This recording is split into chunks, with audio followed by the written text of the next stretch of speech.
Donc, bonjour à tous, je m'appelle Nicolas Murer et je suis un des internes socle de cardiologie. Et dans la continuité des derniers cours du mardi, je vais vous parler d'un nouveau groupe de cardiopathies, les cardiopathies auto-immunes et auto-inflammatoires.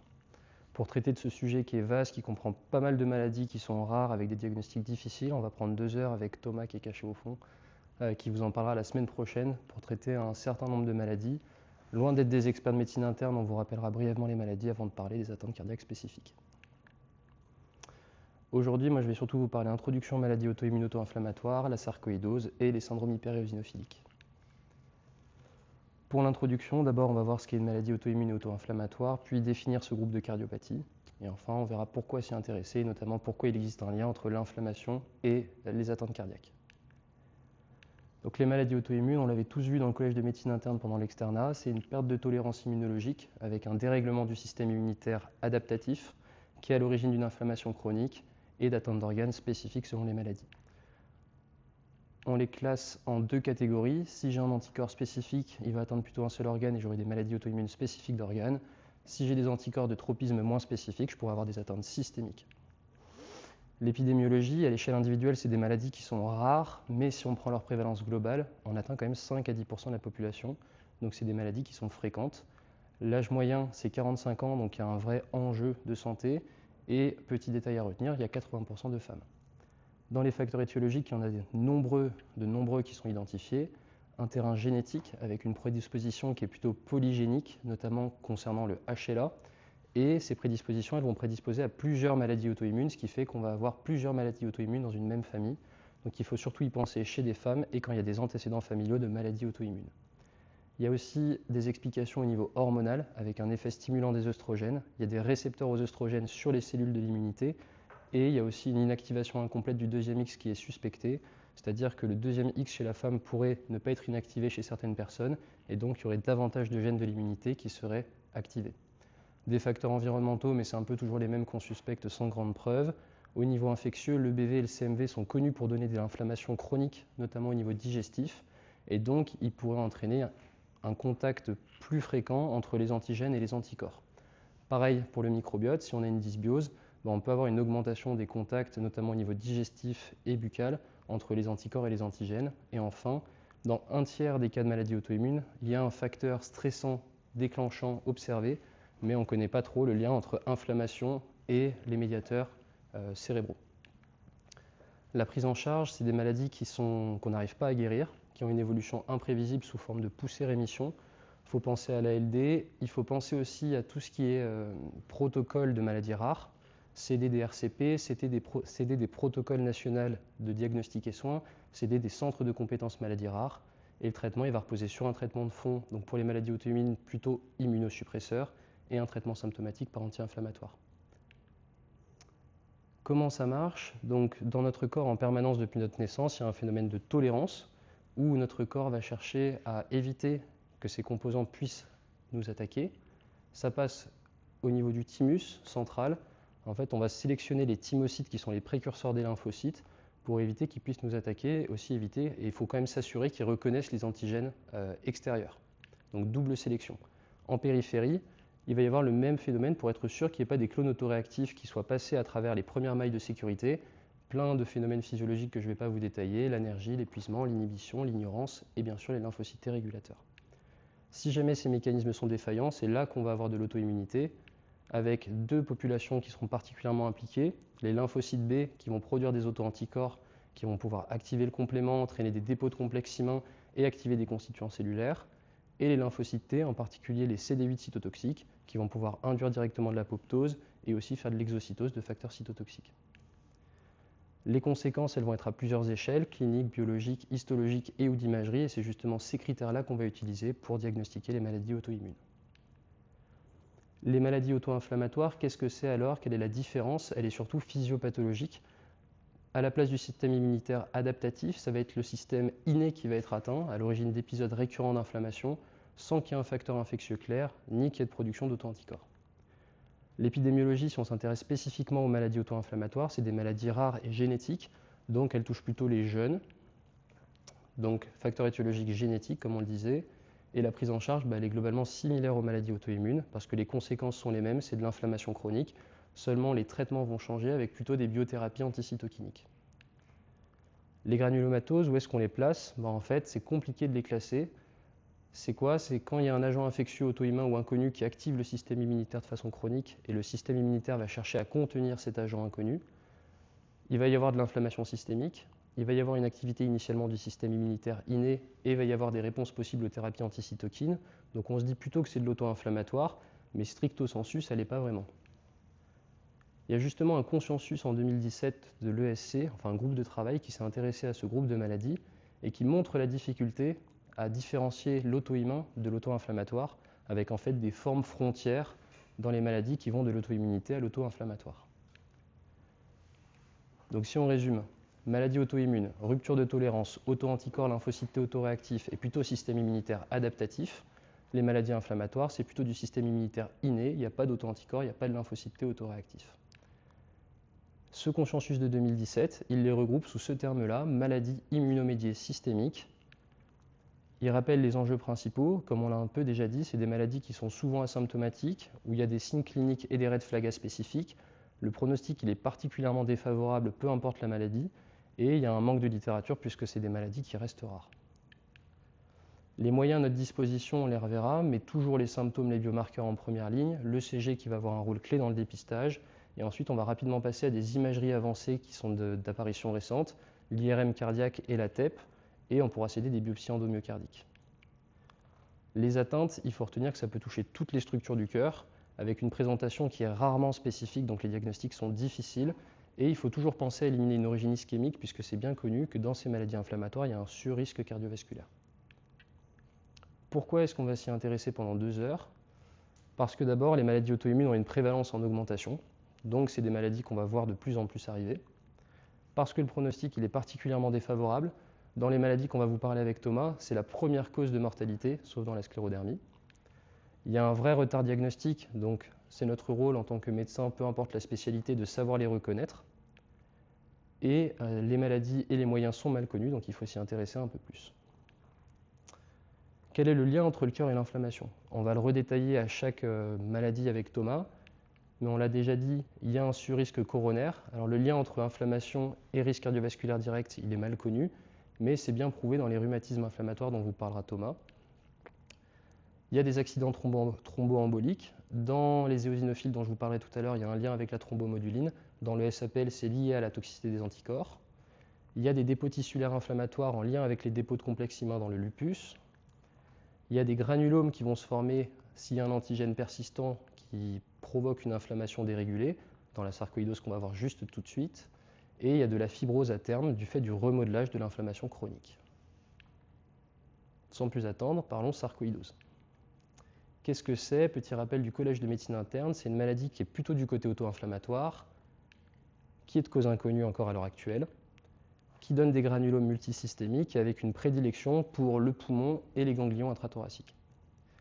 La physiopathologie, elle est très complexe et là, je vais essayer de ne pas vous perdre. C'est une exposition à un antigène qui est suspecté aéroporté et qu'on ne connaît toujours pas, sur un terrain génétique de prédisposition. Chez un sujet qui est sain, l'antigène il va être naturellement éliminé. Chez un patient qui va développer une sarcoïdose, cet antigène va persister dans le corps. Cet antigène il va être reconnu par des toll-like récepteurs qui sont surtout situés sur les monocytes circulants et les macrophages résidents, qui vont se mettre à produire des cytokines inflammatoires, créer un environnement pro-inflammatoire sur le lieu où l'antigène est présent. Ils vont alors pouvoir présenter l'antigène, ils vont pouvoir produire des cytokines et produire des chimiokines qui vont attirer les autres effecteurs de l'immunité sur place. Les cellules dendritiques, elles vont justement venir sur place et faire le pont entre cette immunité innée et l'immunité adaptative. Elles vont reconnaître l'antigène, migrer dans les ganglions lymphatiques, où elles vont présenter l'antigène aux lymphocytes naïfs. Ça va devenir une vraie usine à lymphocytes effecteurs, des TH1 et des TH17 surtout, qui eux vont regagner la circulation sanguine et partir dans les tissus d'intérêt. Dans la sarcoïdose, on le reverra, mais c'est surtout le poumon, le foie, le cœur, le cerveau, et il y a certains facteurs qui peuvent un peu l'expliquer. Déjà, le contact avec l'antigène. Dans les poumons, forcément, si on suspecte un agent aéroporté, il va y avoir plus de contact, mais aussi les yeux et la peau qui sont plus en contact avec l'extérieur. Il y a aussi, on sait qu'il y a certains tissus qui ont plus de cytokines, plus de chimiokines, plus de molécules d'adhésion. C'est notamment le cas du poumon et du cœur. Et il y a aussi des tissus qui ont plus de macrophages résidents, c'est le cas du poumon et du foie.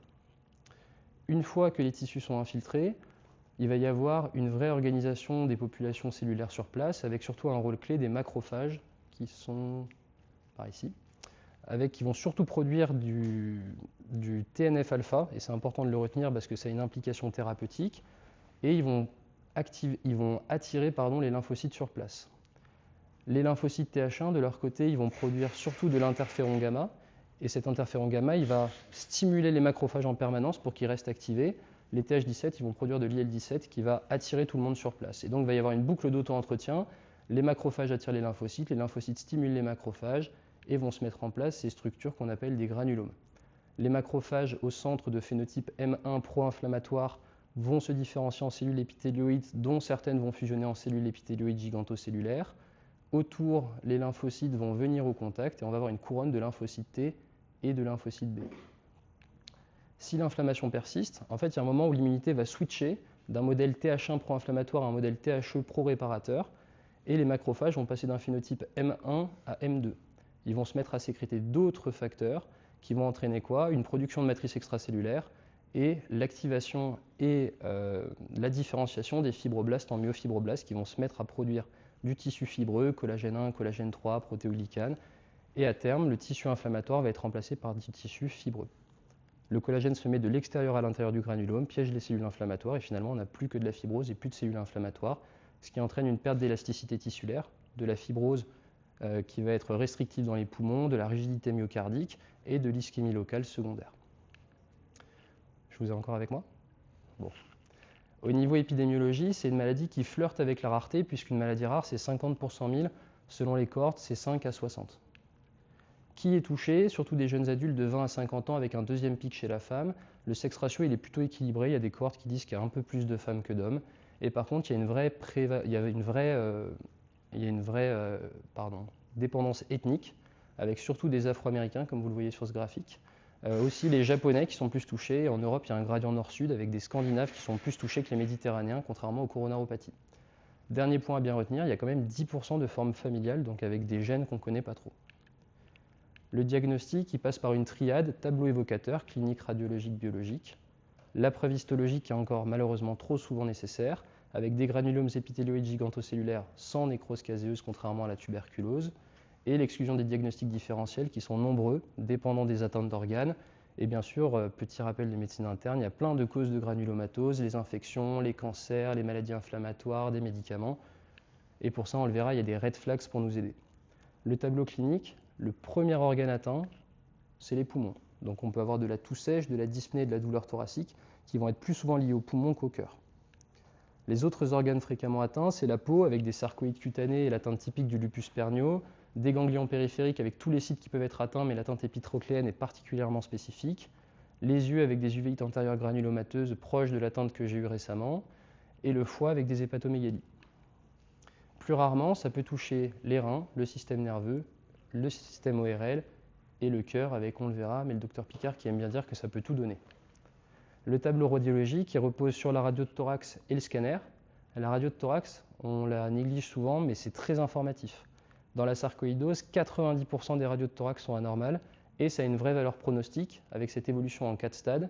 Au début, on aura plutôt des ganglions qui sont périhilaires, bilatéraux et symétriques, puis, plus grave, un syndrome interstitiel isolé, et enfin, au stade ultime, une fibrose qui va prédominer aux apex. Pourquoi les apex? Justement, c'est pour ça qu'on suggère un agent aéroporté, parce que c'est les zones les plus ventilées du poumon, donc c'est les plus souvent atteintes, comme dans la tuberculose et les pneumoconioses. Le scanner, il va permettre de mieux caractériser ces anomalies. Donc à gauche, vous avez une coupe axiale qui montre des micronodules lymphatiques qui vont confluer dans le signe particulier du galaxy sign, où ça forme comme des masses au niveau des poumons. Et vous voyez aussi des ganglions intrathoraciques qui sont calcifiés, du médiastin. Au milieu, vous avez un stade plus évolué avec de la fibrose qui s'est mise en place. Comment on la reconnaît? Les classiques kystes en rayon de miel et des bronchectasies de traction. Au niveau biologique, je pense que vous vous en rappelez tous, mais il y a un bilan qu'il faut systématiquement réaliser. Une NFS qui va retrouver une lymphopénie puisque tous les lymphocytes vont être attirés dans les tissus. Il y aura une CRP à faire pour exclure un syndrome inflammatoire qui devra faire évoquer plutôt des diagnostics différentiels. Une électrophorèse des protéines sériques qui retrouvera une hypergamma polyclonale parce que tous les lymphocytes B vont être activés en périphérie des granulomes. Une hypercalcémie et hypercalciurie parce que les granulomes produisent de la 1-alpha OHase comme les reins qui permettent de produire davantage de vitamine D. Une insuffisance rénale qui aura plutôt un profil interstitiel parce que c'est là que vont se mettre les granulomes. Pareil, si on a des granulomes hépatiques, on peut avoir une cholestase anictérique. L'ECA sérique, elle est augmentée car les granulomes produisent de l'ECA en plus de la 1-alpha-OHase. Et l'anergie tuberculinique, elle s'explique comme la lymphopénie par le fait qu'il va y avoir une immunodépression relative. Les lymphocytes sont dans les tissus, donc on a cette énergie qui se met en place. La preuve histologique, on l'a déjà dit, mais vu que malgré les progrès de l'imagerie, elle va rester nécessaire dans la majorité des cas avec une stratégie en trois stades. La première, ça va être de biopsier des sites plutôt faciles, accessibles, peu risqués. Le plus souvent, c'est la BGSA que je vous ai mis ici, et si jamais votre senior vous demande d'en faire une, il y a une super vidéo sur YouTube. Donc il y a les glandes salivaires, il y a les glandes lacrymales, il y a les sarcoïdes et les ganglions palpables qui sont faciles et accessibles. En deux, et souvent ça va être fait en parallèle en pratique pour être sûr d'avoir une preuve histologique, c'est l'exploration bronchique, une fibro avec un liquide broncho-alvéolaire, des biopsies d'éperon et transbronchiques à l'aveugle. Si jamais on n'a toujours pas de preuve à ce moment-là, on peut faire des biopsies de sites plus invasifs, notamment des ganglions médiastinaux, soit par ébus, soit par médiastinoscopie. Les diagnostics différentiels, je vous ai dit, ça ne sert à rien de faire la grande liste, mais plutôt de retenir des red flags pour nous qui doivent nous faire penser à d'autres maladies. Ça peut être un début avant 20 ans ou supérieur à 50 ans, des signaux généraux, des signes qui vont évoquer d'autres causes de pneumopathie interstitielle diffuse, donc des micronodules de topographie non lymphatique, des crépitants, un hypocratisme digital, des adénopathies qui sont asymétriques ou compressives, il faut penser au lymphome, une radio pulmonaire normale, une hypogamma, et l'IDR, bien sûr, s'il est positif, il faudra quand même se poser la question de la tuberculose et chercher une biopsie. Cette diapo, elle est moche, mais elle a le mérite de tout résumer. Je vais passer rapidement. Le pronostic et les traitements. Le cas classique, c'est que c'est une maladie qui est bénigne, avec une guérison qui est spontanée sous simple surveillance, 80% d'évolution favorable, 50% de guérison à 2 ans dans les séries.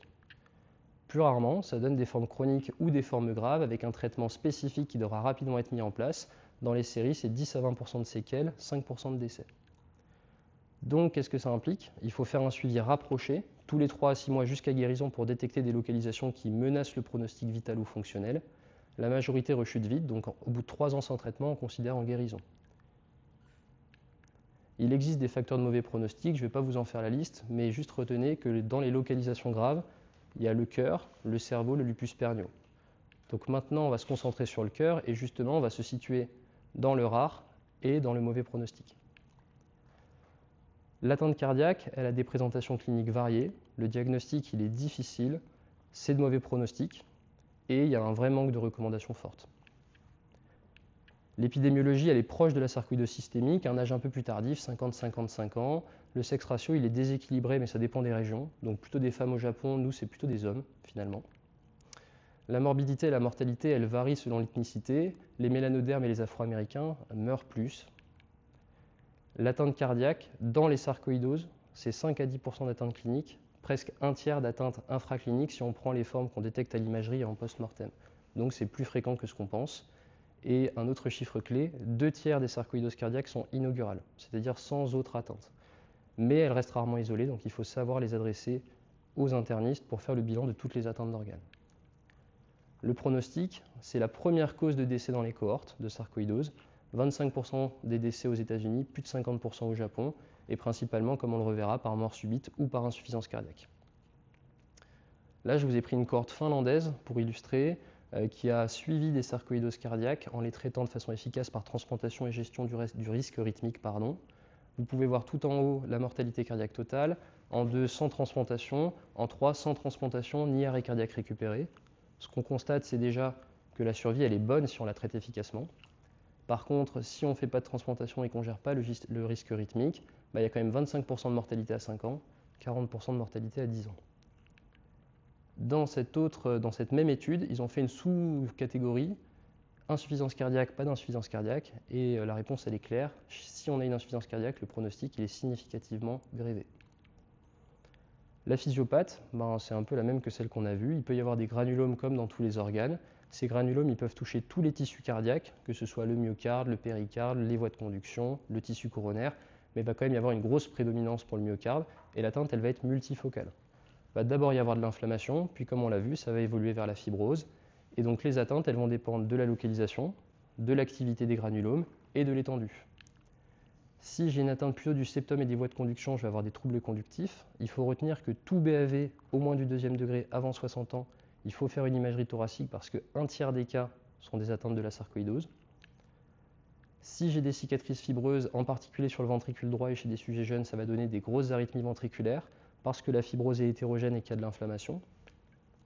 Si j'ai une atteinte VG étendue, ça va pouvoir donner de l'insuffisance cardiaque avec une part systolique sur les troubles de cinétique diffus et une part diastolique sur l'infiltration et la restriction. Donc le pronostic est surtout guidé par les morts subites, par BAV complet, arythmie ventriculaire et l'insuffisance cardiaque. Bon, les manifestations cliniques, c'est un peu classique, c'est les symptômes cardiaques habituels. Quand est-ce qu'il faut la suspecter? Deux cas à distinguer. J'ai une sarcoïdose systémique connue. Dans ce cas-là, tout symptôme cardiaque, toute élévation des biomarqueurs, toute anomalie ECG ou à l'imagerie doit me faire faire des imageries avancées. Si je n'ai pas d'antécédent, comme on l'a déjà dit, tout BAV au moins du deuxième degré avant 60 ans, mais aussi toute arythmie ventriculaire sans cardiopathie structurelle, toute insuffisance cardiaque inexpliquée, surtout si j'ai de la fibrose qui n'a pas une topographie ischémique, et les morts subites dans la famille, 10% de forme familiale à ne pas oublier. Le dépistage initial, il passe par une anamnèse, antécédents familiaux, symptômes respi et cardio, les biomarqueurs. Le CG il va montrer des anomalies qui sont sensibles mais peu spécifiques. Sur la fibrose, ça peut être des ondes T inversées, ça peut être des pseudo-ondes Q de nécrose. Le Holter il va permettre de rechercher des arythmies et des troubles conductifs transitoires. La deuxième étape, et en fait c'est inclus dedans, je l'ai mis à part, le TT, parce que quand j'ai une sarcoïdose systémique, je vais systématiquement faire une ETT au début, mais je ne vais pas forcément la répéter si je n'ai pas d'anomalie ou je n'ai pas de point d'appel. L'ETT, c'est un très bon examen pour suspecter une sarco, mais la sensibilité elle est très faible, c'est seulement 25%. Donc c'est rare qu'on détecte des atteintes, mais par contre si on en voit une, c'est plus de 95% de spécificité, donc il faut filer à l'IRM cardiaque. Qu'est-ce que ça peut donner? Des anomalies de cinétique VGVD, des anomalies de cinétique segmentaire, vu qu'on a vu que c'était multifocal, et il y a un gros intérêt de faire du strain longitudinal pour les repérer. Et ça peut aussi donner, sur les atteintes du septum, d'abord de l'hypertrophie sur l'inflammation, et quand ça évolue vers la fibrose, je vais avoir un septum qui va plutôt être aminci. Quand est-ce qu'il faut que je déclenche mes imageries avancées? Du coup, dès que j'ai une anomalie sur ce premier bilan, avec deux imageries qui vont être complémentaires, l'IRM cardiaque qui va rechercher la fibrose et évaluer les volumes et fonctions cardiaques, la TEP qui va permettre de rechercher l'inflammation active et suivre les traitements. Donc l'IRM, pour commencer, c'est un examen qui est hyper utile pour exclure le diagnostic. Très bonne sensibilité, très bonne valeur prédictive négative, si elle est parfaitement normale, je peux m'arrêter là. Les séquences utiles, c'est les séquences ciné pour les fonctions cardiaques, le T1, T2 mapping et le T2 STIR pour l'œdème, l'inflammation aux phases précoces, et le rehaussement tardif pour la fibrose. Par contre, les limites, c'est que ça ne va pas avoir tendance à distinguer l'inflammation active des cicatrices fibreuses, parce que les cicatrices, elles vont persister à vie. La spécificité, elle n'est pas parfaite, même s'il y a des patterns de rehaussement qui sont particulièrement évocateurs, donc c'est pour ça qu'il va nous falloir un autre examen, la TEP. Outre le côté diagnostique, très bonne valeur pronostique, le rehaussement tardif et l'étendue du rehaussement sont directement liés à la mortalité et au risque d'arythmie ventriculaire, et elle va aussi être utile pour le suivi des traitements. Donc là, vous avez une atteinte typique. Qu'est-ce que ça donne? Ça donne du rehaussement tardif mésomyocardique ou sous-épicardique avec une atteinte multifocale et donc toujours une topographie non ischémique. L'atteinte typique, elle est au milieu avec ici un spot sous-épicardique, ici un spot mésomyocardique. C'était du rehaussement tardif. La TEP dans tout ça, c'est plutôt un examen de deuxième intention. Si je suspecte une sarcoïdose cardiaque à l'IRM, je vais aller à ma TEP avec deux séquences, de la perfusion au repos qui sera normale dans tous les cas, et de la captation FDG qui, elle, va être spécifique de l'inflammation active. Outre son côté diagnostique, là aussi, elle est intéressante pour, vu qu'on regarde le corps entier, chercher d'autres localisations, notamment à biopsier si j'ai toujours pas de preuve histologique, et elle va aussi être utile pour le suivi des traitements. Si ma captation FDG diminue, c'est que mes traitements sont efficaces sur l'inflammation active. Donc là, vous avez la perfusion à gauche. On voit notamment un défect là sur le septum et sur la paroi antérieure. Et en regard, vous avez la captation où c'est totalement l'inverse. Ici, un gros spot d'inflammatoire, ici aussi. C'est ce qu'on appelle le mismatch perfusion FDG qui signe une inflammation active. Donc là, qu'est-ce que je vais vouloir faire? Je vais vouloir aller biopsier ces lésions si je fais une biopsie endomyocardique et je vais me dire qu'il y a quelque chose à faire pour ce patient. Je vais pouvoir le traiter par immunosuppresseur et espérer d'éviter l'évolution vers la fibrose. Si jamais c'était de la cicatrice fibreuse, je n'aurais pas de captation FDG, j'aurais seulement des défects perfusionnels. Et là, ce serait déjà de la fibrose irréversible. La place de l'histologie dans tout ça, Il y a deux moyens d'obtenir la preuve histologique, les biopsies endomyocardiques. Le rendement il est limité vu que l'atteinte est multifocale et qu'on fait des biopsies à l'aveugle du VD. 25% seulement de rendement et c'est pas dénué de risque avec notamment le risque de tamponnade. Il y a quand même un intérêt, ça monte à 50% de rendement si on le guide par l'imagerie, donc la TEP comme on vient de le voir, ou par électroanatomie, c'est plutôt des zones de bas voltage là où il y aura les granulomes. On va quand même préférer les biopsies extracardiaques comme on l'a vu, moins de risques, bonne rentabilité, et le diagnostic sera possible si on a une biopsie extracardiaque et une atteinte à l'imagerie typique. Petite coupe à napate, un beau granulome. Est-ce que justement il existe un algorithme diagnostique simple et unique? Justement, c'est le souci de la sarcoïdose, c'est que non. Il y a deux anciennes classifications, la HRS et le WASOG, qui disaient il faut forcément une preuve histologique, et récemment, c'est la Société japonaise de cardiologie qui a semé le doute en rajoutant ce critère-là, où ils disent qu'on pourrait faire le diagnostic de sarcoïdose cardiaque sans preuve histologique.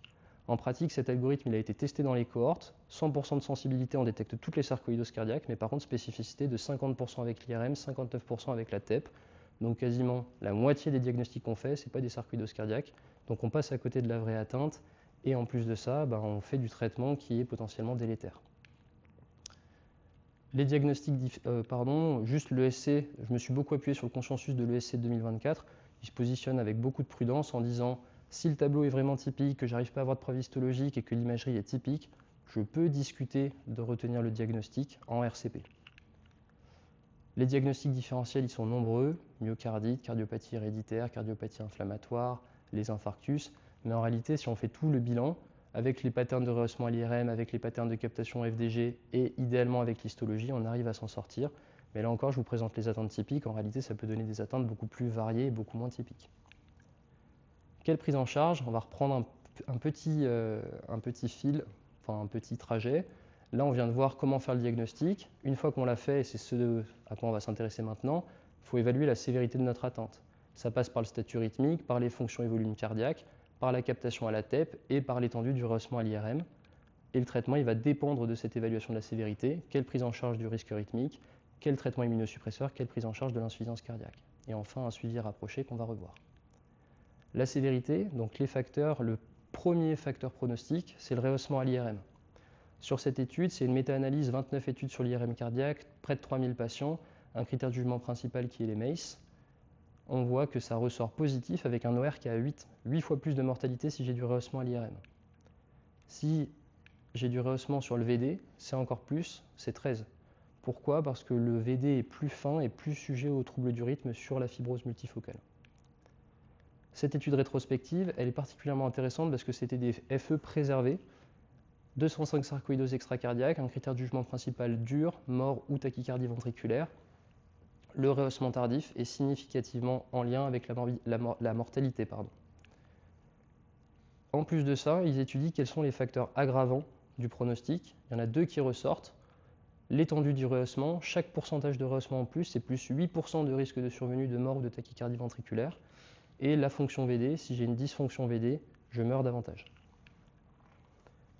Toujours la même méta-analyse que la première, mais cette fois-ci pour un deuxième facteur pronostic, la captation à la TEP, qui veut dire que j'ai de l'inflammation active. 17 études, 1200 patients, toujours les MACE. Ça ressort positif, quand même 2 fois plus de mortalité. Les autres facteurs pronostiques, c'est surtout l'insuffisance cardiaque, comme on l'avait vu avec la cohorte finlandaise au début. Le risque rythmique, comment le prendre en charge? Il y a une double problématique, troubles conductifs, arythmie ventriculaire. Les troubles conductifs, ils ont la particularité de parfois être réversibles sous corticothérapie. Donc on peut se dire, on attend de voir si c'est réversible. Si ce n'est pas réversible et qu'il y a une indication de pacemaker, par contre, on mettra toujours un défibrillateur parce qu'on l'a vu, le risque rythmique, il est majeur. Les arythmies ventriculaires, on l'a déjà dit, mais c'est un substrat hétérogène de l'inflammation. Il y a un risque d'autant plus important qu'il y a du rehaussement à l'IRM, qu'il y a une captation à la TEP et qu'il y a une atteinte du ventricule droit. Le traitement, il est varié. L'immunosuppression permet de limiter la fibrose, donc de limiter le risque rythmique à terme. L'amiodarone peut être utilisé. Il faut éviter les antiarythmiques de classe 1 qui sont à risque de déclencher des arythmies sur les cicatrices de fibrose. Le défibrillateur, il a des indications étendues qu'on va voir juste après. Et l'ablation de TV, elle n'est pas très rentable parce que vu que le substrat est hétérogène et évolutif, ça ne marche pas très bien. Les indications du DEF, les indications classiques en classe 1, et dans la sarcoïdose, on a d'autres indications supplémentaires. En classe 2A, celle qu'on vient de voir, si j'ai besoin d'un PACE, je mets un DEF. Et si j'ai une FEVG supérieure à 35% avec un facteur de mauvais pronostic, je vais aussi vouloir aller en mettre un. Donc si j'ai du rehaussement à l'IRM, si j'ai de l'activation de l'inflammation à la TEP, si j'ai une syncope inexpliquée qui est très évocateur d'une syncope, et si j'arrive à induire une arythmie ventriculaire. En classe 2B, on a même maintenant, si j'ai une FEVG altérée ou si j'ai une FEVD inférieure à 40%, je peux discuter d'aller directement au défibrillateur. Le traitement immunosuppresseur, son but, comme on l'a déjà vu, c'est j'ai de l'inflammation active, je vais éviter que ça évolue en fibrose. 3 strates, la première c'est la corticothérapie en première intention, prédnisone ou prédnisolone, forte dose ou modérée selon la sévérité de l'atteinte, puis je vais avoir une décroissance qui va viser la dose minimale efficace pour éviter d'avoir des corticos au long cours. En deuxième ligne, surtout si ma maladie est sévère, si j'ai une forme récidivante ou si j'ai besoin de diminuer les corticos, immunosuppresseur classique en traitement d'épargne avec le mieux étudié qui est le méthotrexate. J'ai oublié de le dire, les corticos dans les études, amélioration clinique, réduction des événements majeurs, diminution des troubles conductifs, amélioration de la FEVG, diminution de l'inflammation aux imageries avancées. Donc très fort. Le métaux, ça a été prouvé que ça diminuait l'inflammation et que ça maintenait la rémission. En troisième ligne, pour les formes réfractaires ou en cas d'intolérance, je vous avais dit de retenir ce cytokine qui est sécrété par les macrophages dans les granulomes, c'est le TNF-alpha qui est ciblé, avec des études qui sont très prometteuses actuellement. Et bien sûr, il faut monitorer tout ça pour pouvoir adapter mon traitement immunosuppresseur. Est-ce que je peux me permettre de le diminuer et de l'arrêter? Le traitement de l'insuffisance cardiaque, il est plutôt classique. En première ligne, je fais mes traitements cardioprotecteurs optimaux, je discute mon défibrillateur. La particularité, c'est que l'immunosuppression peut là aussi jouer un rôle. Si j'arrive à un stade précoce, je peux limiter mon remodelage et limiter mon risque d'insuffisance cardiaque. En deuxième ligne, les indications du défibrillateur. Si j'ai une FEVG qui persiste inférieure à 35% à 3 mois de traitement, et il y a une indication spécifique de la resynchronisation. On va y aller plus facilement parce qu'on va craindre l'effet délétère d'une stimulation VD seule. Donc, on va poser une resynchronisation si j'ai un bloc de branche gauche ou si j'ai un besoin de pacing permanent, par exemple un patient qui fait du BAV3 permanent, pas paroxystique. En troisième ligne, bien sûr, je peux discuter mes assistances classiques. Et la transplantation cardiaque, c'est une indication reconnue qui a été évaluée. Il y a la même survie que dans les autres indications. Il y a une grosse particularité à retenir, c'est que ça a été montré qu'il y avait des rechutes sur greffon. Donc il faut toujours suivre ces patients avec des imageries IRM, TEP scanner. Le suivi pour finir, il doit être rapproché comme on l'a dit. Donc les consultations, c'est tous les 1 à 3 mois puis en espace. Examen clinique, biomarqueurs, ECG, monitoring rythmique et ETT, du classique. Ce qui n'est pas classique, c'est ces imageries sériées qu'il faut continuer à faire tous les 6 à 12 mois. L'IRM qui va nous permettre de dire est-ce que ma fibrose est stable ou est-ce qu'elle continue de progresser et donc j'ai particulièrement un mauvais pronostic. La TEP, est-ce que j'ai toujours de l'inflammation? Si j'ai plus d'inflammation, je peux sevrer mes corticoïdes, sevrer mes traitements immunosuppresseurs. Et il faut bien sûr penser à rechercher les effets indésirables des immunosuppresseurs et de la corticothérapie, le risque cardiovasculaire notamment qu'il ne faut pas oublier chez ces patients. Les perspectives, qu'est-ce qu'il faudrait? Il y a des registres internationaux qui sont en train de se mettre en place, qui vont nous permettre de faire des essais prospectifs de grande ampleur, en espérant une standardisation. Pourquoi? Parce qu'on l'a vu, on n'a aucun critère diagnostique standardisé, les traitements, ils sont encore mal codifiés sur les protocoles, et les seuils en imagerie. Quand est-ce que je peux dire que j'ai du rehaussement? Quand est-ce que je peux dire que j'ai beaucoup de rehaussement? Ça, on ne sait pas trop encore, ça varie selon les régions et les pays. Et enfin, il y a des nouvelles biothérapies qui sont en train d'arriver, qui vont cibler donc toute la physiologie qu'on a vue, les cytokines inflammatoires, et aussi des inhibiteurs de JAK, parce qu'en aval des voies cytokiniques, c'est cette voie-là qui est activée. Vous avez encore de l'énergie? Bon. On va passer sur un truc qui nous faisait cauchemardé pendant l'external, les syndromes hyperéosinophiliques, et je vais essayer de le résumer de façon beaucoup plus courte que la sarcoïdose. Et j'ai le temps, donc je vais parler moins vite. Pour bien comprendre, il faut qu'on parte encore de la physiologie, et c'est dommage qu'il n'y ait pas le professeur Dos Santos. Je vais parler du polynucléaire éosinophile. Le polynucléaire éosinophile, c'est un granulocyte, donc c'est un globule blanc qui a des granules cytoplasmiques qui contiennent des protéines cationiques, des protéines basiques et des hydrolases. Il a à sa surface des protéines qui permettent de fixer des complexes IgE anticorps, IgE antigènes, pardon, et donc il a un rôle clé dans les réactions allergiques et aussi dans les réactions immunitaires, surtout antiparasites, et en particulier les helminthes, qui sont des gros parasites qui ne vont pas pouvoir être éliminés par la phagocytose, et donc leur destruction va plutôt passer par ces granules exocytées. Il est produit dans la moelle osseuse, avec une dépendance de sa production et de sa maturation par 3 facteurs. le GM-CSF et l'IL-3 qui ne sont pas très spécifiques, et l'IL-5 qu'il faut bien retenir, qui pour le coup, ils sont facteurs de croissance spécifiques. Il passe dans les vaisseaux sanguins et en moins de 12 heures, il va partir dans ces tissus préférentiels qui sont directement liés à son activité antiparasitaire. Où est-ce qu'on a des parasites? Dans l'appareil respiratoire, dans le tractus intestinal, dans la peau, et chez la femme, dans le tractus urogénital. Ces protéines cationiques, quand elles sont libérées, elles forment des radicaux libres, elles induisent de l'apoptose, elles induisent de la nécrose, et elles sont particulièrement toxiques pour les endothéliums. Elles vont activer les plaquettes et elles vont entraîner un état procoagulant en perturbant l'action de la thrombomoduline, on va le voir juste après. La thrombomoduline, qu'est-ce que c'est? C'est une grosse protéine qui est à la surface des endothéliums et qui se fixe à la thrombine, à l'état physiologique. Quand il y a cette interaction, on inhibe l'activation plaquettaire, on empêche la conversion du fibrinogène en fibrine et on active la protéine C. Ça entraîne un état anticoagulant à la surface des endothéliums à l'état physiologique. Mais protéines éosinophiliques, elles ont la particularité de pouvoir se fixer sur le récepteur de la thrombomoduline, empêchant la fixation de la thrombine. Donc elles annulent tous ces effets-là et finalement on retrouve un état procoagulant.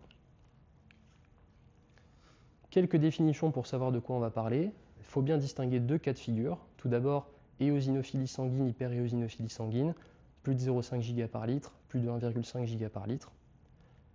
Normalement, 2 prélèvements à 1 mois d'écart. Et ce qu'il faut distinguer, c'est cet état-là de syndrome hyperéosinophilique sur lequel on va se concentrer. C'est quand j'ai en plus une atteinte ou une dysfonction d'organe qui est directement attribuable aux éosinophiles tissulaires. Et donc ça, c'est dans quel cas ça suspecte d'avoir exclu les autres diagnostics. Un truc important à retenir, et je pense que vous vous en rappelez de votre collège de médecine interne, toute éosinophilie, quelle que soit la cause, quel que soit le taux, peut donner des atteintes d'organes. Donc, il faut toujours, comme dans l'HTA sévère, traquer les atteintes d'organes. Il ne faut jamais négliger une éosinophilie qui traîne, même à un faible taux. Pourquoi? Parce qu'en réalité, ça ne va pas dépendre des éosinophiles sanguins, mais plutôt des éosinophiles dans les tissus. Et de l'activation de ces éosinophiles dans les tissus. Plus ils sont activés, plus ils produisent des protéines toxiques pour les endothéliums et notamment pour l'endocarde. Comment retenir une atteinte d'organes? Il faut, selon les recommandations, et je m'appuie sur le protocole national diagnostic et soins, un critère clinique, un critère histo. Les critères cliniques, vous voyez, il y a plein d'atteintes, je ne vais pas m'attarder dessus. Dans les séries, globalement, il y a plus d'atteintes cutanées que d'atteintes pulmonaires, que d'atteintes digestives, que d'atteintes cardiaques. Donc quand même, atteinte cardiaque au 4e rang. Dans les atteintes cutanées, il faut y penser devant du prurite, de l'eczéma, des ulcérations, du purpura. Les atteintes pulmonaires, c'est surtout des pneumopathies, de l'asthme, des bronchiolites. Les atteintes digestives, c'est surtout des œsophagites, des gastroentérites et des cholangites. Et le cœur, je ne vais pas vous spoiler tout de suite, on va voir ça tout à l'heure. Le critère histologique, c'est soit un infiltrat médulaire de plus de 20%, soit une coupe du tissu sur lequel l'anapathe va trouver qu'il y a trop d'infiltrats tissulaires, mais ce n'est pas standardisé, soit il retrouve des protéines cationiques, donc des protéines de nos éosinophiles, en immunohistochimie. Les causes, le spectre il est très varié. Il y a plein de causes d'éosinophiles et classiquement on les regroupe en 4 familles selon leur mécanisme physiopathologique. Tout d'abord les causes primaires.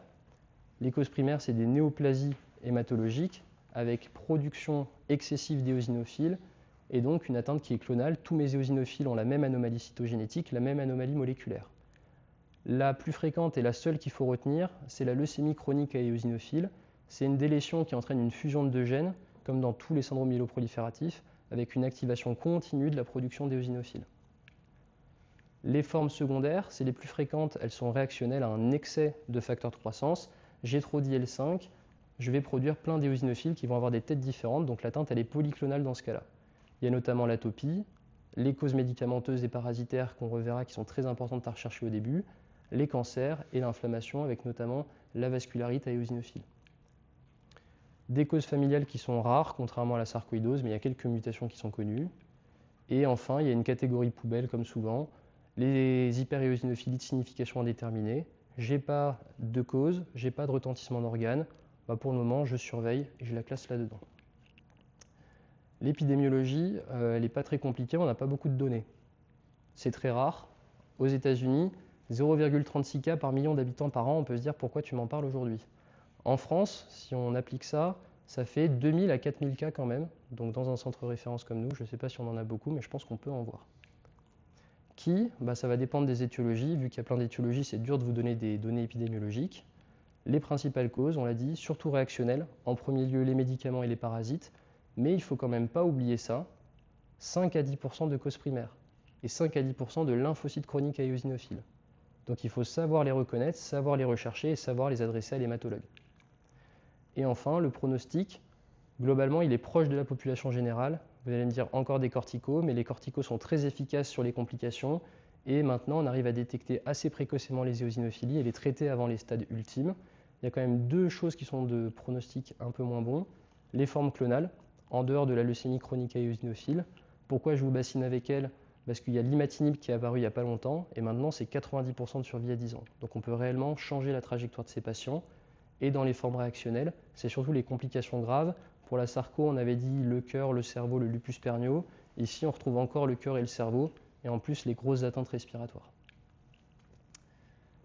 L'algorithme diagnostique, on a la chance, enfin j'ai eu la chance, qui est le PNDS, donc je vais vous en rappeler les principales lignes. En première étape, on fait une enquête médicamenteuse et parasitaire parce que c'est les causes les plus fréquentes. Si je trouve rien, je fais un bilan étiologique minimal. Si je trouve toujours rien, bah là il faut que je me dise, est-ce que c'est pas une hyperéosinophilie clonale et est-ce qu'il ne faut pas que je l'adresse à l'hématologue? L'enquête médicamenteuse, il y a pas mal de médicaments qui sont connus pour donner des éosinophilies, il faut toujours les rechercher. Antibiotiques, AINS, allopurinol, antiépileptiques, sulfamides, antiviraux. En réalité, on va ouvrir le Vidal pour voir tout ça. Les enquêtes infectieuses, c'est surtout les parasites, comme on l'a vu, avec 2 examens systématiques à faire. La sérologie toxocarose, c'est la première parasitose en France métropolitaine, et un examen parasitologique des selles. Si le patient a voyagé dans les pays tropicaux, il faut savoir l'adresser à un infectiologue. Au niveau virologie, la seule qu'on fera systématiquement, c'est le VIH, et selon l'origine du patient et ses voyages, on pourra discuter l'HTLV1. Si j'ai rien trouvé et que mon hyperéosinophilie persiste, c'est là que je dégaine le bazooka, je fais mon bilan étiologique minimal. Quelques points à retenir, je pense. On fait un bilan infectieux complet comme on a vu, on fait un scanner thoraco-abdominopelvien et on cherche des arguments pour une anomalie clonale. Ça nous permet quoi? De chercher surtout des causes néoplasiques, de chercher des causes inflammatoires et des arguments pour une origine hématologique. Si malgré ça, j'ai toujours rien, il faut que je me pose la question de est-ce que j'ai des critères qui justifient l'adressage à l'hématologue? Qu'est-ce qu'il y a? La corticorésistance, parce qu'on l'a vu, ça ne va pas suffire, il va falloir d'autres traitements. Le syndrome tumoral des maladies hématologiques avec la splénomégalie et le syndrome d'insuffisance médulaire avec d'autres anomalies de l'hémogramme. Et dans ces maladies particulièrement, il va y avoir 2 marqueurs biologiques à chercher, une tryptase haute, une vitamine B12 haute. Dans ces cas-là, j'adresse à l'hématologue. La prise en charge, elle est bien codifiée avec un beau schéma issu du PNDS. Si j'ai un patient qui est asymptomatique, c'est une simple hyperéosinophilie, je surveille. Un point important qui est malheureusement entre parenthèses, par contre, il ne faut pas oublier de surveiller l'attente cardiaque qui peut survenir n'importe quand. Si mon patient est symptomatique, je suis dans le cadre d'un syndrome hyperéosinophilique, et là, je commence ma corticothérapie. Si je suis dans du réactionnel, il faut que je traite la cause, j'évite le médicament en cause, je fais un traitement parasitaire, et donc j'essaye de sevrer rapidement mes corticoïdes pour éviter les effets indésirables. Si je suis dans une forme clonale, j'adresse à l'hématologue, et donc il va mettre en place des traitements spécifiques. Si je ne suis pas dans ces cas-là et que je ne sais pas trop quoi faire, je m'adapte au tableau. Si les crises sont fréquentes et qu'il n'y a pas de signe de gravité, je fais des corticothérapies en cure courte. Si c'est fréquent et que c'est grave, je vais plutôt taper fort avec une grosse corticothérapie. Si ça ne marche pas, il y a des biothérapies qui sont là aussi disponibles et je vais insister sur une qui est en cours d'essai et qui a l'air d'être assez révolutionnaire. Les anti-IL5, on l'a vu, c'est le facteur de croissance principal des éosinophiles et actuellement, c'est en train de bouleverser le pronostic des syndromes hyperéosinophiliques. Une situation à distinguer, les urgences hyperéosinophiliques. Donc on l'a dit, le cœur, les poumons, le cerveau. Si j'ai une de ces atteintes graves, je n'ai pas le temps de faire tout le bilan diagnostique, il faut que je traite rapidement. Je fais une corticothérapie forte dose, je fais un traitement antiparasitaire d'épreuve et je fais une anticoagulation, préventive ou curative, selon si j'ai des atteintes emboliques ou pas. Je fais une NFS tous les 2 jours. Est-ce que ça répond bien? Si oui, je décroît et je cherche la cause. Si par contre j'ai une corticorésistance, là il faut très rapidement s'adresser à un centre de référence. Bon, le cœur dans tout ça. La rencontre entre les éosinophiles et le cœur, elle remonte en fait à 1936, c'est assez ancien. C'est Wilhelm Leffler qui, pour la première fois, il va disséquer des cœurs de patients morts, pas très chouette, et il va trouver des thrombus, des apex ventriculaires et de la fibrose qu'il va appeler endocardite fibroplastique avec éosinophiles. Il va y avoir d'autres dissections dans les années 1950 à 1960 qui vont retrouver un lien entre infiltration d'éosinophiles et survenue de fibrose, et c'est là qu'on va commencer à se dire, est-ce que j'ai pas un lien entre mes granules des éosinophiles et la survenue de fibrose? En 1975, Hardy et Anderson vont introduire le terme de syndrome hyperéosinophilique et ils vont dès lors dire que l'atteinte cardiaque, c'est la plus grave de toutes les atteintes. Les années 80-90, ça va être un moment particulier. Il y a Godiner et ses collègues qui vont décrire la maladie, en tout cas l'atteinte cardiaque, et qui vont la classer en 3 stades qu'on va voir juste après, une phase aiguë nécrotique, une phase thrombotique et une phase fibrotique. Enfin, depuis, il y a beaucoup de progrès de l'imagerie qui ont été réalisés avec l'échographie 3D et l'IRM qui permettent de diagnostiquer plus précocement les atteintes cardiaques et des biothérapies, notamment les anti-IL5, qui permettent de traiter l'éosinophilie avant qu'on en arrive à ces atteintes cardiaques qui sont gravissimes. Le modèle en 3 phases. Donc le premier, on a dit, c'est une phase aiguë et nécrotique. Qu'est-ce qui se passe? J'ai un infiltrat et une dégranulation de mes éosinophiles au niveau de l'endocarde et du myocarde. Pourquoi? Parce que les éosinophiles sont dans le sang, donc en contact avec mon endocarde, et particulièrement au niveau des zones tourbillonnaires, comme les apex, et c'est pour ça que ça va être eux qui vont être touchés en premier. Ça donne quoi? De l'apoptose et de la nécrose, et en réalité, la majorité de ces formes-là sont asymptomatiques, sauf le cas rare dont vous avez parlé, Jérémy, des myocardites éosinophiliques fulminantes. Le stade d'après, donc j'ai mon endocarde qui est endommagé, j'ai des cellules qui sont mortes, j'ai une exposition de mon sous-endothélium, donc de mon facteur de Willebrand et de mon collagène, qui vont fixer le facteur tissulaire et les plaquettes, et in fine, on va avoir de la fibrine. Ça va donner des gros thrombus, des apex ventriculaires, qui vont pouvoir s'étendre vers la base du cœur, notamment la région sous-valvulaire et la chambre de chasse de mes ventricules. Dans les séries, 25% d'accidents emboliques dans les SHE et 5 à 10% de décès de cause embolique, donc c'est du sérieux. Enfin, une phase fibrotique, comme dans la sarcoïdose finalement, j'ai de l'inflammation jusqu'à ce que ça se transforme en fibrose. Donc il va y avoir la fibrose qui va prendre la place des thrombus au niveau des apex ventriculaires, ça va donner une authentique cardiomyopathie restrictive, et je peux avoir, si ma fibrose s'étend jusqu'aux régions sous-valvulaires, des insuffisances mitrales, des insuffisances tricuspides. Comment? Le matériel thromboembolique qui se met entre la paroi libre du VG et le feuillet postérieur de la valve mitrale, et il va y avoir une restriction de sa mobilité, on le reverra avec des images juste après. Donc insuffisance cardiaque, pronostic très sombre à ce stade, et finalement on n'a pas trop de symptômes avant d'arriver à ce stade qui est catastrophique. Est-ce qu'il y a d'autres atteintes cardiaques? Oui, surtout des myopéricardites qui ont été décrites, et il y a une atteinte coronaire spécifique qui est intéressante à retenir, même si c'est très rare, le CPA, des périartérites coronaires aéosinophiles. En gros, c'est nos éosinophiles qui se mettent autour des vaisseaux coronaires au niveau de l'adventice et du tissu adjacent, et ça peut entraîner de l'angor spastique. Donc devant un angora coronaire saine chez un patient qui a des éosinophiles, il faut se poser la question du SHE. Quand est-ce qu'il faut rechercher l'atteinte cardiaque? On l'a vu, l'atteinte cardiaque, elle est fréquente, elle est grave et elle est polysymptomatique jusqu'au stade ultime. Donc toute éosinophilie persistante, on doit faire un dépistage systématique. Quand? Surtout au début.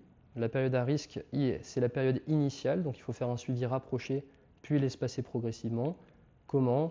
Assez classique, biomarqueurs, ECG, ETT. Quand est-ce qu'il faut la suspecter? Cliniquement, dans les séries historiques, il y avait surtout des symptômes, enfin des signes cliniques d'insuffisance cardiaque et de la dyspnée, plus rarement de la toux et des douleurs thoraciques, mais il y a un biais important, à l'époque de ces séries, on détectait moins les éosinophilies, donc on les détectait à des stades beaucoup plus tardifs. Au niveau biologique, toute augmentation inexpliquée des biomarqueurs.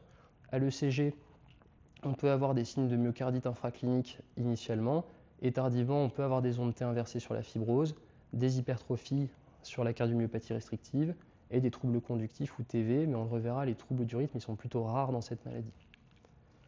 À l'ETT, ça va dépendre du stade. Initialement, donc à la phase aiguë nécrotique, je peux avoir une hypertrophie du ventricule sur l'inflammation. À la phase thrombotique, j'ai des trompex, des apex ventriculaires et j'ai un intérêt des agents de contraste pour être sûr que c'est bien ça, notamment distinguer une CMH apicale ou un infarctus de l'apex avec un thrombus en regard. À la phase tardive, j'ai des apex qui sont toujours oblitérés, difficiles de distinguer si c'est de la fibrose ou du thrombus à l'écho, mais j'ai des signes indirects, les insuffisances tricuspides et mitrales comme on l'a vu, la compliance altérée et les pressions de remplissage qui vont augmenter. Quelques images. Donc ça, c'est une phase aiguë nécrotique. On peut voir l'hypertrophie de la paroi libre du VG. Un stade plus tardif, donc une phase thrombotique, où là, on a des vrais apex qui sont complètement thrombosés, des deux côtés. Une écho avec agent de contraste qui va permettre de bien mettre en évidence le thrombus sous forme anéchogène, et donc qui va nous montrer que la cinétique de l'apex elle est préservée contrairement à un infarctus apical. Une autre coupe écho qui cette fois-ci essaye de montrer l'atteinte de la valve mitrale, une coupe en diastole, une coupe en systole et une coupe en Doppler couleur. On voit ici le feuillet mitral, là on ne le voit pas très bien mais en réalité il se situe comme ça, et donc on voit la fuite qui est excentrée vers la paroi latérale qui montre bien qu'il y a une restriction du feuillet mitral au niveau ventriculaire. Qu'est-ce qu'il faut faire une fois qu'on suspecte notre atteinte cardiaque? Quels examens réaliser? La biopsie endomyocardique, ça reste le gold standard, comme souvent.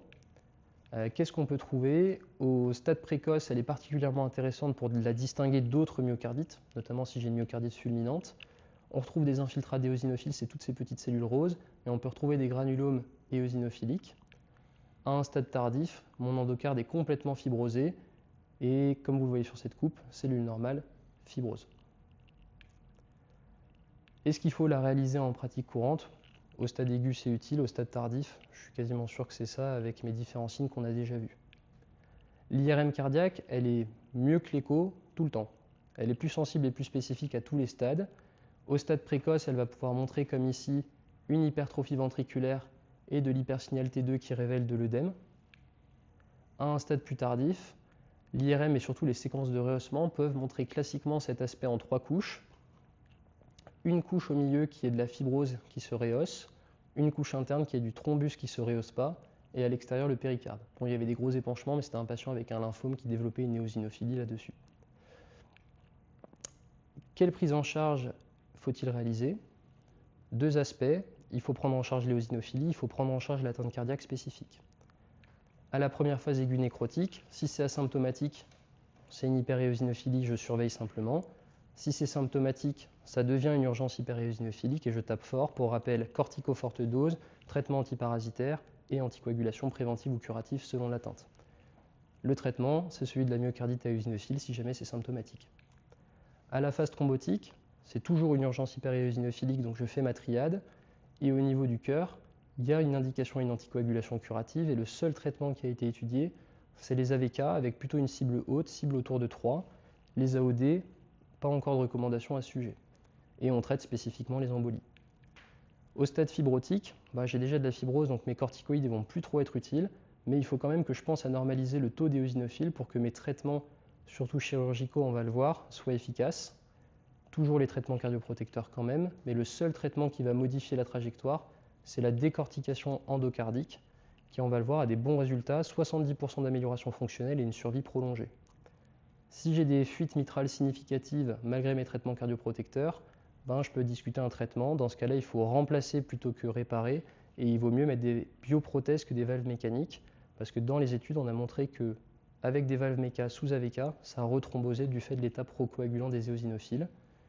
La transplantation, elle se discute dans les stades réfractaires et il n'y a pas d'indication du défibrillateur spécifique. La fibrose, elle est plutôt diffuse et homogène, donc ça fait très peu de réentrée, très peu d'arythmie ventriculaire.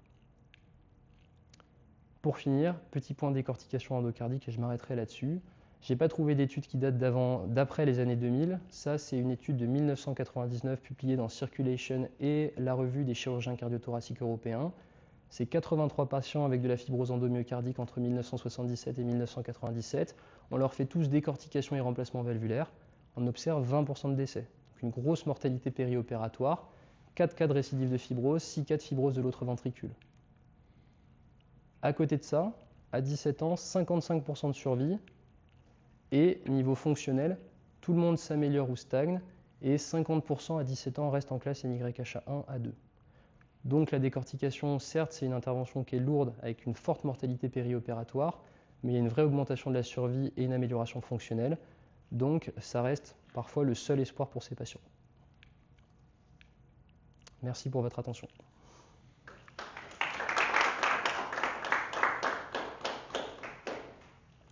Questions sur ce monde merveilleux.